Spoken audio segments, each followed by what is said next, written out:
Welcome to our channel.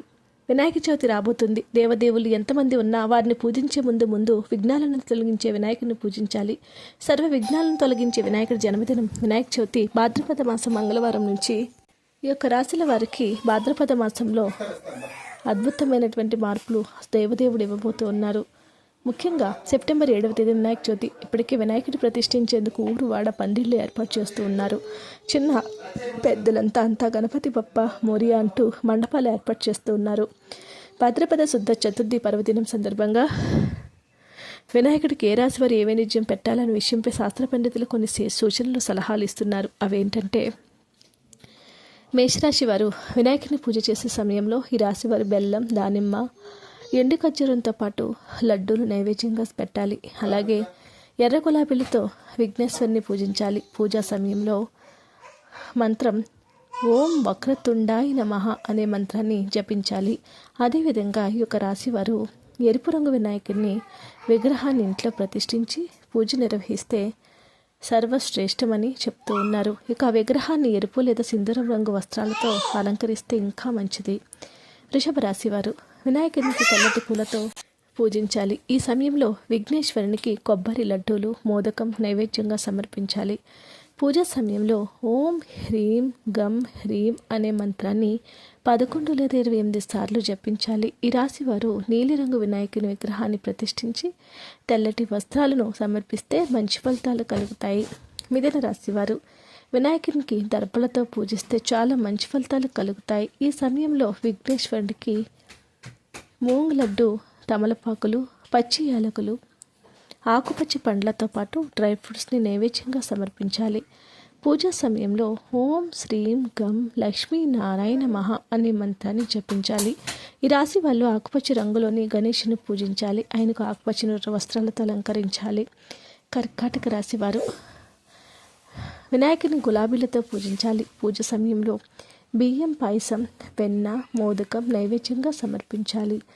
ఓం ఏకదంతాయ నమః ఓం ఏకదంతాయ హుం నమః అనే మంత్రాన్ని పఠించాలి. ఈ రాశి వారు తెల్లని రంగు వినాయకుడి విగ్రహాన్ని ప్రతిష్ఠించి గులాబీ రంగు వస్త్రాలతో అలంకరిస్తే చాలా మంచి ఫలితాలు కలుగుతాయి.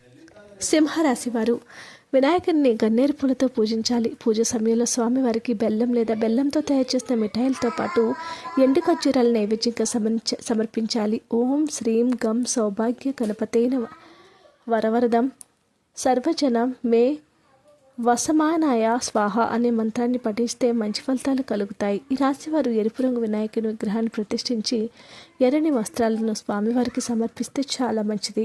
కన్యా రాశి వారు వినాయకుడిని దర్పలతో పూజించాలి. పూజలో స్వామివారికి ఆకుపచ్చ పండ్లు, లడ్డూలు, తమలపాకులు, పచ్చి యాలకులు, ఎండు ద్రాక్ష, డ్రై ఫ్రూట్స్ను నైవేద్యంగా సమర్పించాలి. ఓం గం గణపతే నమః ఓం శ్రీం శ్రియా నమః అనే మంత్రాన్ని పఠించాలి. ఆకుపచ్చ వినాయకుడికి విగ్రహాన్ని ప్రతిష్ఠించి ఆకుపచ్చని వస్త్రాలతో అలంకరించాలి. తులారాశి వారు వినాయకుడికి తెలుపు రంగు పూలతో పూజించాలి. గణపతికి లడ్డూలు, అరటి పండ్లు, పరిమళం, నెయ్యి నైవేద్యం సమర్పించాలి. ఓం హ్రీం గ్రీం హ్రీం విఘ్నేశ్వరాయ నమః అనే మంత్రాన్ని జపిస్తే ఇంకెన్నో మంచి ఫలితాలు కలుగుతాయి. ఈ రాశి వారు నీలం రంగు గణేశుని విగ్రహాలు ప్రతిష్ఠించి తెల్లటి వస్త్రాలతో పూజ చేస్తే ఎన్నో మంచి ఫలితాలు కలుగుతాయి. వృశ్చిక రాశి వారు వృశ్చిక రాశి జాతకులకు వినాయకుడికి ఎర్ర గులాబీలతో పూజించాలి. పూజలో బెల్లం, లడ్డూలు, ఎండు ఖర్జూరాలను దానిమ్మ నైవేద్యంగా సమర్పించాలి. ఓం హ్రీం ఉమాపుత్రాయ నమః మంత్రాన్ని జపించాలి. ఈ రాశి వారు ఇంట్లో ఎరుపు రంగు వినాయకుడిని విగ్రహాన్ని పూజిస్తే ఎంత మంచి ఫలితాలు కలుగుతాయి. ఎరుపు కుంకుమ రంగు వస్త్రాలతో అలంకరిస్తే ఇంకా మంచి ఫలితాలు కలుగుతాయి. ధనుసు రాశి వారు వినాయకునికి పసుపు పూలతో పూజించాలి. పూజలో పసుపు రంగు మిఠాయిలు, మోదకం, అరటిపళ్ళు నైవేద్యంగా సమర్పించాలి. హరిరూప హుం గం గోం హరిద్రాయ గణమః హరిద్ర గణపతి అయి వరద వరద్ర దుష్ట భ్రమణము బహ స్వాహ అనే మంత్రాన్ని జపించాలి. ఈ రాశి వారి పసుపు రంగు వినాయకుడి ప్రతిమను ప్రదర్శించి పసుపు వస్త్రాలతో అలంకరించాలి. మకర రాశి వారు వినాయకుడికి తెల్లని పూలతో పాటు సింధూరం కలిపిన మల్లె నూనెతో ఆరాధించాలి. పూజ సమయంలో స్వామివారికి ఎండు ద్రాక్ష, నువ్వుల లడ్డూలు నైవేద్యంగా సమర్పించాలి.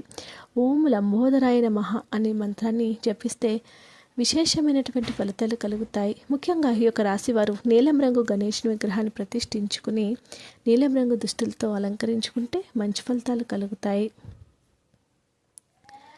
ముఖ్యంగా కుంభరాశి వారు వినాయకుడికి తెల్లని పూలతో పాటు సింధూరం కలిపినటువంటి మల్లె నూనెతో పూజించాలి. పూజలో ఎండు ద్రాక్ష, ఆకుపచ్చ పండ్లు, బెల్లంతో చేసిన లడ్డూలు నైవేద్యంగా ఉంచాలి. ఓం సర్వేశ్వరాయ నమః అనే మంత్రాన్ని జపించాలి. నీలిరంగు గణపతిని ప్రతిష్ఠించి అదే రంగు వస్త్రాలతో అలంకరించాలి. ఇలా చేస్తే మంచి ఫలితాలు కలుగుతాయి. మీనరాశివారు వినాయకునికి ఏ రంగు పూలతో పూజించినా పర్వాలేదు. స్వామివారికి బేసిన్ లడ్డూలు, బాదం, పసుపు రంగు మిఠాయిలు, అరటి పండ్లు నైవేద్యంగా సమర్పించాలి. వినాయకుడి వద్ద పసుపు బట్టలు పెట్టాలి. ఓం సిద్ధి వినాయకుడి మహామంత్రాన్ని జపించాలి. ఈ రాశివారు ముదురు పసుపు రంగు వినాయకుని ఇంట్లో ప్రతిష్ఠించి పసుపు రంగు వస్త్రాలతో స్వామివారిని అలంకరిస్తే చాలా మంచి ఫలితాలు కలుగుతాయి. మానవులే కాదు, సర్వదేవతల విఘ్నాలు తొలగించేవాడు విఘ్నేశ్వరుడు. చిన్న పూజ మొదలు అతిపెద్ద యాగం నిర్వహించాలన్నా తొలుత పూజ అందుకునే ఒక్క దేవుడు వినాయకుడు. ఆయన జన్మదినాన్ని వినాయక చవితిగా జరుపుకుంటూ ఉంటారు. మానవులకే కాదు, సర్వదేవతల విఘ్నాలు తొలగించేవాడు విఘ్నేశ్వరుడు. చిన్న పూజ మొదలు అతి పెద్ద యాగం నిర్వహించాలన్నా ఈయనకి ఫస్ట్ పూజ చేస్తూ ఉంటాం.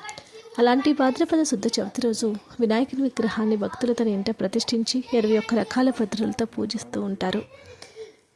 ఈ ఏడాది సెప్టెంబర్ 7వ తేదీ శనివారం వినాయక చవితి వచ్చింది. భక్తులు భక్తి శ్రద్ధలతో జరుపుకోవాలి. ఇలాంటి వేళ వినాయకుడికి శుభ సమయంలో పూజించి శాస్త్ర పండితులు చెప్తూ ఉన్నారు. సెప్టెంబర్ 6వ తేదీ మధ్యాహ్నం 3 గంటలకు చతుర్థి ప్రారంభమవుతుంది. మర్నాడు 7వ తేదీ సాయంత్రం 5 గంటల 30 నిమిషాలు ముగుస్తుంది. వినాయకుడు మధ్యాహ్నం జన్మించాడని ఒక నమ్మకంతో భక్తులతో చాలా బలంగా ఉంది. దీంతో వినాయకుడిని పూజించడానికి అరుదైన శుభమైన కాలం మధ్యాహ్నం అని పేర్కొంటారు. అలాగే పూజ కోసం వినాయకుడి విగ్రహాన్ని ఇంటికి తీసుకురావడానికి అరుదైన సమయం సెప్టెంబర్ 7వ తేదీ మధ్యాహ్నం అని వారు చెప్తూ ఉన్నారు. అందుకు శుభయోగము ఉదయం 11:03 మధ్యాహ్నం 1:34 వరకు ఉందన్నారు. అంటే 2024లో గణేశుని విగ్రహ ప్రతిష్టాత్మక 2:30 గంటలు శుభముహూర్తాన్ని పండితులు తెలియజేస్తూ ఉన్నారు.